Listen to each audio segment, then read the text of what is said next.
Hello, my beautiful friends. I am here today to discuss mental health.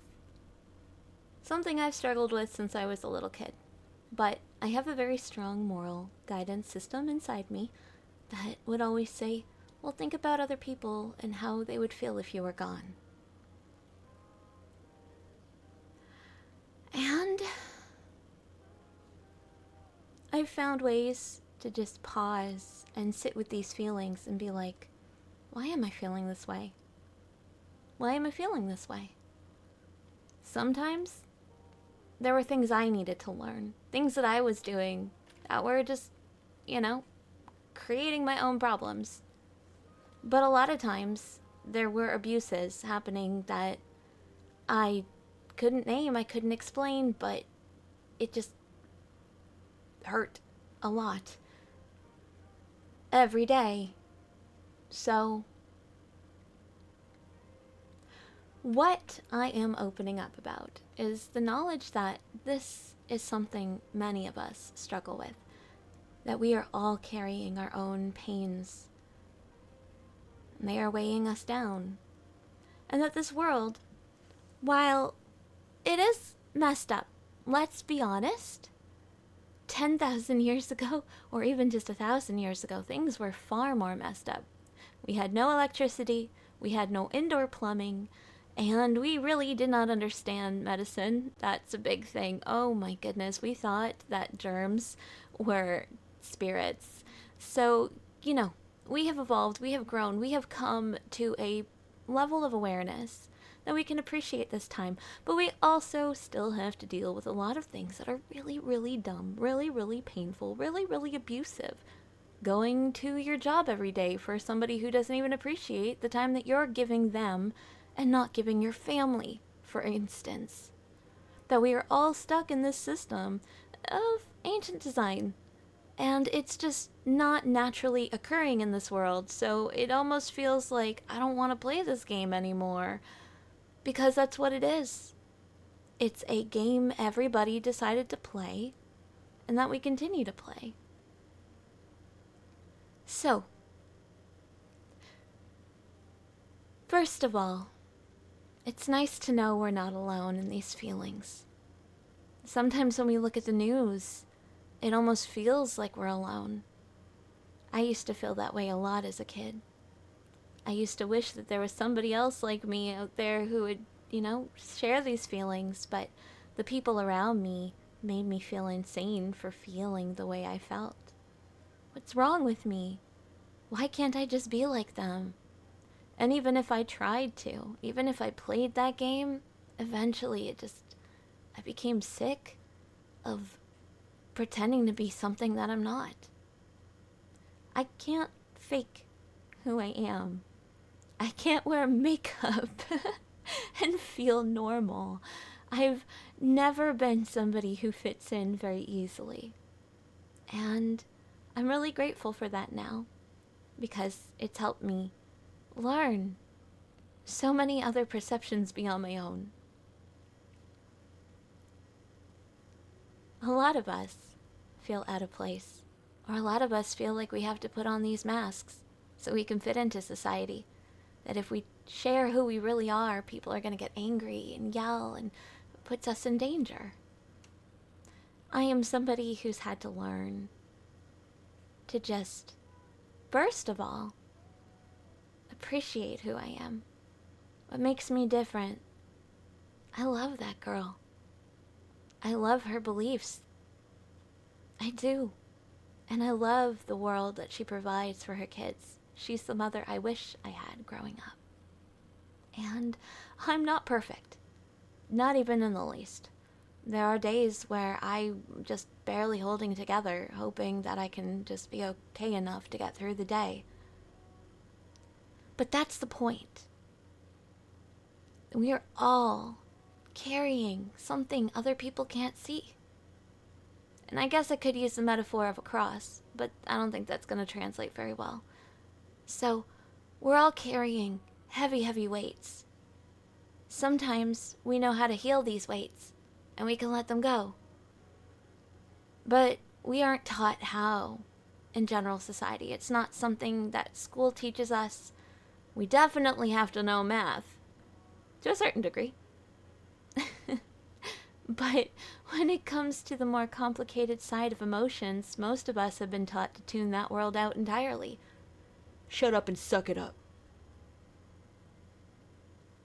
And then we're called all sorts of names for having feelings or thoughts. I learned that gaslighting, which is essentially when you're saying something happened and they're trying to make you believe like you're crazy for even thinking that happened or you're overreacting, it's something that happens to us all. The society wants us to shut up and conform and just go to work every day. And I don't mind doing work. I'll do work for free if I really think it's a meaningful cause. I get a lot of friends who can back me up there. But when we go to work and we're forced to do things against our will, I recently heard of a horrible story in Oregon at an Amazon warehouse. People had to step over somebody who had died. And that brings me back to the 1800s. I don't want to go back there. In fact, the other day we had a day of mourning for workers here in my country. We had a big ceremony and wreath, a moment of silence for people who before labor unions had no rights. They would go to work in terrible, dangerous conditions and sometimes lose their lives. That other story I just mentioned, the mental health implications of having to work through those conditions are not normal. Humans, we're all born with a natural system. You can see it when you look at an infant, a baby. A baby cries when they need something if they can't say to their mother or father what they need. It's a need to draw attention to a need. Crying is natural. However, we learn different skills as we grow.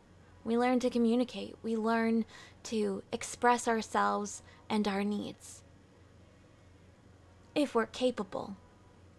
Sometimes life's conditions, well, they inhibit these growths. Sometimes we learn that by saying what we need, we're going to get hurt. And so it's more important to take care of the needs of others. That's what it was like for me. And I am still learning how to let go of fawning as a response. In fact, I want to thank Mr. Tim Fletcher, whom I'm going to link down below, because even this week he released a video on that.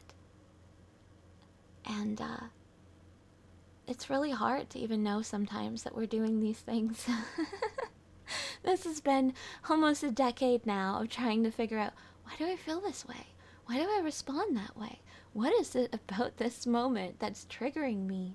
Sometimes I'm projecting past hurts onto present moments and people don't understand.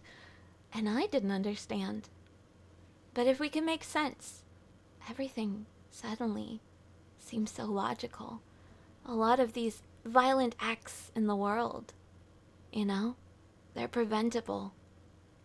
And when we listen to people, when we find healthy ways to deal with them, or even if we elect people who are responsible into positions of leadership, we can diminish these mental health battles. So I'm going to link some of my favorite resources down below, people who've helped me very much. And it's a daily journey to try to understand ourselves, try to tune in to the coding behind our eyes. We know what we've been through. Some things we've repressed because we were told that never happened, or there was so much guilt involved in having to say something happened. But if we can take this moment with ourselves, feel it, release it, knowing that we were always there. We were always there with ourselves. We were never alone. Kind of sounds weird to say it like that. But who is aware? of my thoughts. For me, I guess I believe in a higher power, a oneness to us all. So I give it to that. For my atheist friends, I'm sure that there is ways to do this without need of that belief. And so this is why I really believe that we need to connect as a global community, because we all have found ways to heal these aspects. And when you are actually healed, things will no longer trigger you the way they used to.